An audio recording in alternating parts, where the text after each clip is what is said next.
कामयाब चंद आदमी होते हैं, लेकिन यही चंद आदमी तारीख बन जाते हैं। लेकिन जिस तारीख में ये चंद कामयाब लोग मिले, उसने कामयाबी के पैमाने बदल दिए थे।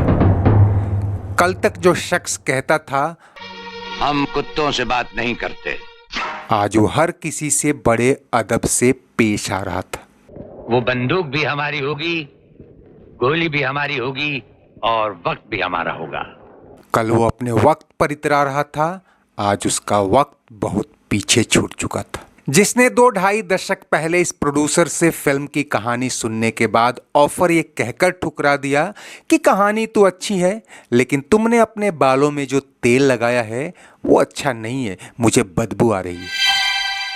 आज वही एक्टर अपने बेटे के डेब्यू के लिए इस प्रोड्यूसर का मोहताज था।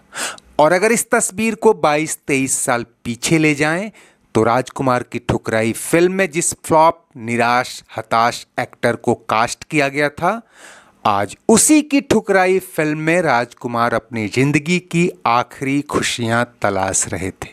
वैसे तो इस तस्वीर में फिल्मी इतिहास के इतने किस्से और किरदार उलझे हुए हैं कि उन्हें सुलझाते हुए वक्त छोटा पड़ जाएगा, लेकिन आज हम किस्मत और किरदार का वो किस्सा लेकर आए हैं दोस्तों, जो बताता है कि अहंकार कितना भी बड़ा हो, उसे अर्श से फर्श पर आते देर नहीं लगती।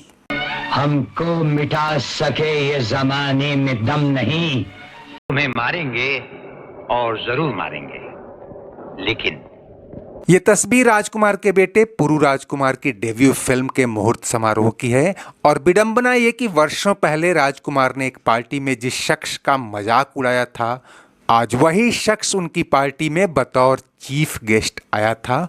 और राजकुमार न केवल उसकी आव भगत में लगे थे, बल्कि उसकी मौजूदगी पर प्राउड फील कर रहे थे। फिल्म जंजीर से अमिताभ बच्चन की उड़ान के किस्से तो आपने कई बार सुने हैं, और ये भी कि यहाँ से प्रकाश मेहरा और अमिताभ ने लगातार इतने हिट दिए कि स्टारडम और सुपर स्टारडम की कुर्सियाँ हिल गईं। लेकिन आज की बात हम वहाँ से शुरू करेंगे जब मेहरा और अमिताभ की जोड़ी सुपरहिट की गारंटी बन गई थी और अमिताभ सुपर स्टारडम के पीक पर थे। 80 के दशक के शुरू में प्रकाश मेहरा ने अमिताभ को लेकर एक फिल्म शुरू की थी, कायर। इसमें राज बब्बर और अनीता राज को भी कास्ट किया गया था।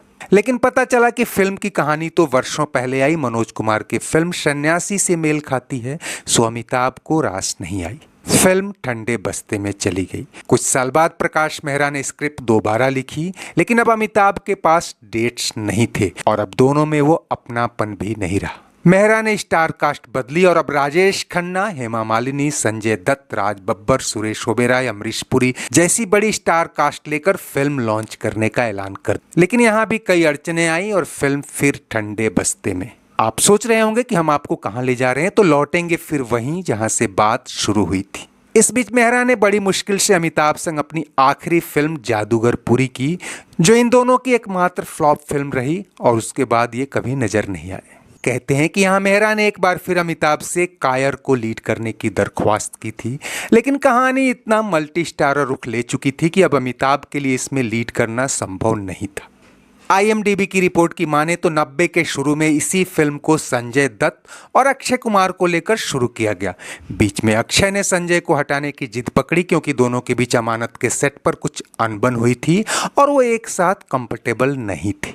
लेकिन मेहरा ने अक्षय को ही बाहर कर दिया और संजय दत्त को लेकर अब इसे नए रूप में बनाने का फैसला किया और नाम दिया बाल ब्रह्मचारी।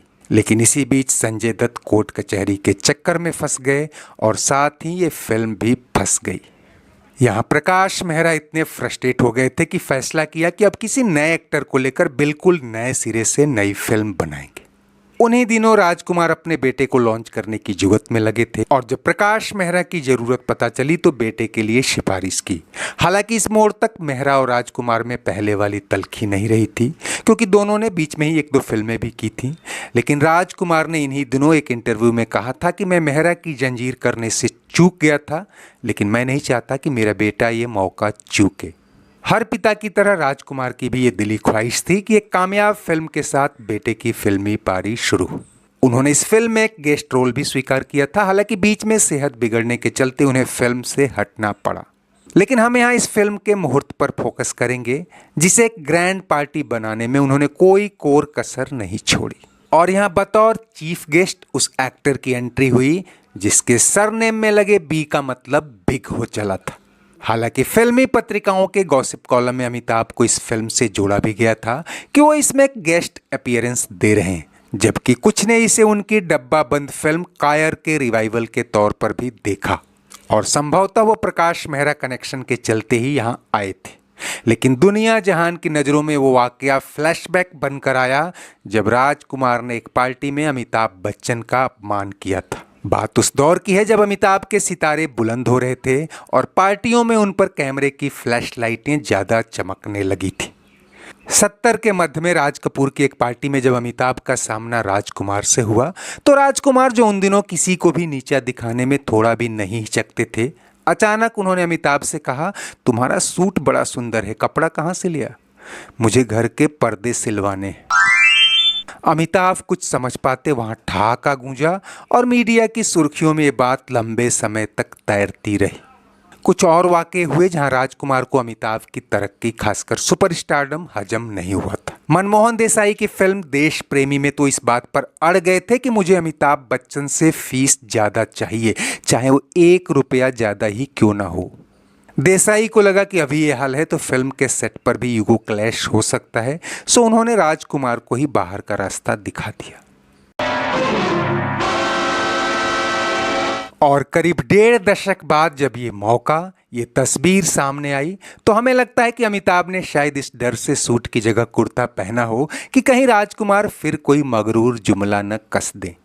लेकिन अब वक्त बदल चुका था, वक्त भी अमिताभ का था और बोलने की बारी भी। लेकिन दोस्तों, सबसे बड़ा बदलाव वही है जो खामोशी से लिया जाए। राजकुमार अमिताभ की मौजूदगी से इतने गदगद थे कि बार बार उनसे शेक हैंड करते हुए कह रहे थे, जानी तुम आए, हम तुम्हारा एहसान नहीं भूलेंगे। खैर, फिल्मी इतिहास के पन्नों में ये किस्से समेटे ये फिल्म यानी बाल ब्रह्मचारी तो कोई इतिहास नहीं बना पाई और ना ही पुरु राजकुमार को सफल लॉन्चिंग दे पाई। पुरु के अगेंस्ट उस दौर की टॉप एक्ट्रेस करिश्मा कपूर थी, संगीत बप्पी लहड़ी ने दिया था और आपको जानकर हैरानी होगी कि लिरिक्स खुद प्रकाश मेहरा ने लिखे थे। उन्होंने फिल्म में काफी मेहनत की थी, कई इनोवेशन भी किए थे, लेकिन दर्शकों को न तो कहानी पसंद आई और ना ही किरदार।